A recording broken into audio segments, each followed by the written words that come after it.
No unification. The WBA tournament is on the way.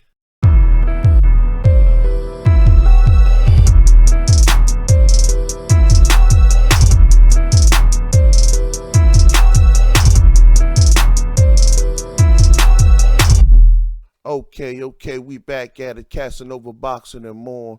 I want to thank all the subscribers, everybody for hitting the like button. Feel free to hit the like button.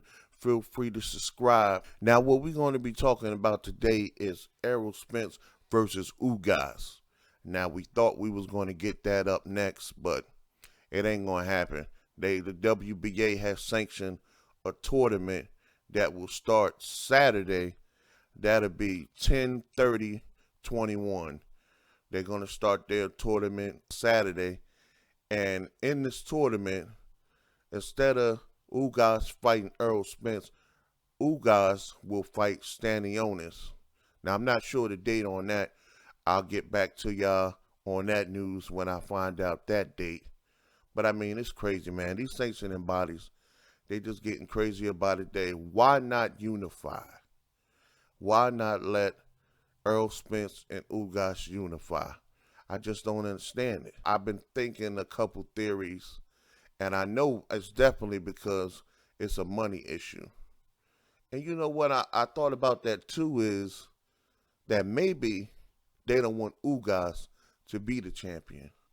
So they doing this tournament so they can find them a better champion to represent them, because they probably thought that Pacquiao was going to win.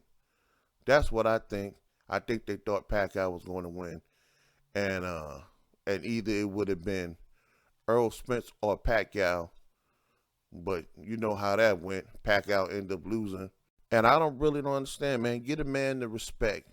He beat the man that was the lineal champion. Now, y'all might not agree with what I'm telling y'all, but it's real. He was the lineal champion. He beat Keith Thurman. Now, everybody probably think that, okay, Errol Spence got the titles, so he's the lineal champion. But nah, you already know that Keith Thurman was the lineal champion. He beat the man, Manny Pacquiao. And Ugas beat Manny Pacquiao. So you got to give him his respect. He beat the man.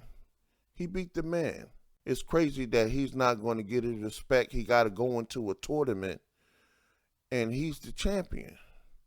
He's the champion. And from what I'm hearing, I heard they even downgraded him, and they gave Jamal James his title. Now, Jamal James is the super. Crazy, man. The WBA is doing what they want to do.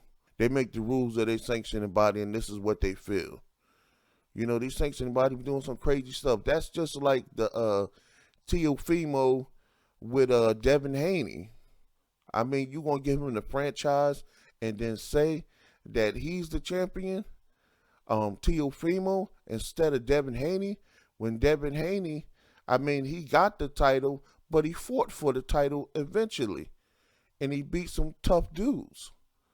And you just give Teofimo, because he beat Lomachenko, his title.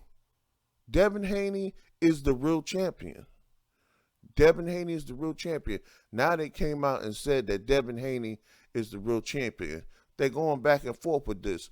These sanctioning bodies are getting a little bit too crazy with what they're doing. But I think it's all a money thing at the end of the day. I'm pretty sure, and what I'm saying, I'm pretty sure that they don't want Ugas to be the man, to be their champion, to represent them in the welterweight division. So Jamal James is the super champion at this moment. And I don't think Jamal James can beat Ugas. I don't think Jamal James can beat Errol Spence. I don't think Ugas can beat Errol Spence, but we got to see the fight. We got to see the fight. Give the man the respect. He beat the man. People might say that Errol Spence is the man, but like I said, Manny Pacquiao beat Keith Thurman, and he was the lineal champion. Point blank, period. You got to give him this respect. But they not. So we're going to see what happened with this tournament. Hey, I want to give y'all a little history on how long the sanctioning body's been around. So let's go through that. Now, the WBA came around in 1921. The WBA was first called the NBA. That's crazy. So that the NBA would be the National Boxing Association. Then you got the WBC came around in 1963. And then you got the IBF came around in 1983. The WBO came around in 1988. I wanted to give you a picture on how long the WBA been around. And I mean, the WBA is the original association, the original sanctioning body that been around the longest. And I mean, they probably ain't going to change. It's all about the dollar at the end of the day for all these associations, all these sanctioning bodies. And I mean, it's up to the boxers to speak up for themselves and say, look, enough is enough. We need change. We need reform. Andre Ward, I was hearing him talking. He was making a real good point about all this stuff that is going on. He was like, why do we pay these sanctioning bodies? They get 3%, he was saying. Each sanctioning body get 3% of your purse. So just think about this. If you have 4 belts and you're the undisputed, so you give everybody 3%. So that's 1, 2, 3, 4. That's 4 sanctioning bodies. You give everybody 3%. And just to say you made $100 million, that's like 20 million of your purse. That's like 20 million of your purse. But what they're saying is everybody pay different. So he's saying each sanctioning body, you can negotiate with them on how much you want to pay. 3% of your purse is a lot, especially when you don't have a big purse. That is very a lot. That's a lot. It's been rough. It's been rough for a long time with these sanctioning bodies. It's all about money and it's all about the face. I mean, you had to look back to Marvin Hagler. It took him a long time to even get a title shot. I think it was about like 7 years. He started his career in 1973. He had the title in 1980. That's when he first started his reign, in 1980 to 1987. So it took him a long time to even get a shot at the title. These sanctioning bodies, they've been doing this for a long time. It's all about the money. It's all about the greed. How much they can get off each fight. And I don't know if I can understand it because as a fan, I don't agree with that. But I understand that it's a money thing, and that's why they make all these belts. But it's not good. It's not good for anybody. It's not good for the fans. It's not even good for the boxers because all the fees that they be paying.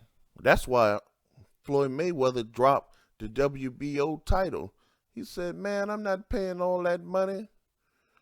So he let that WBO title, I think that was after he fought Manny Pacquiao. Dropped the title. Man, I'm not paying all sanctioning fees, all that money and stuff. So, I mean, he let it go. This sanctioning body stuff is getting out of hand, and we got to do more better. Feel free to hit the like button. Feel free to subscribe and share the content. Share the content. I appreciate y'all, and thank y'all for donating in the Cash App. I appreciate that. Everything that y'all do helps the channel grow, and I'm going to just keep on bringing news to y'all. I love this boxing game, and I love everything about it, man, and I'm going to just keep on doing this. It's Casting Over Boxing and more, and we out of here. Peace.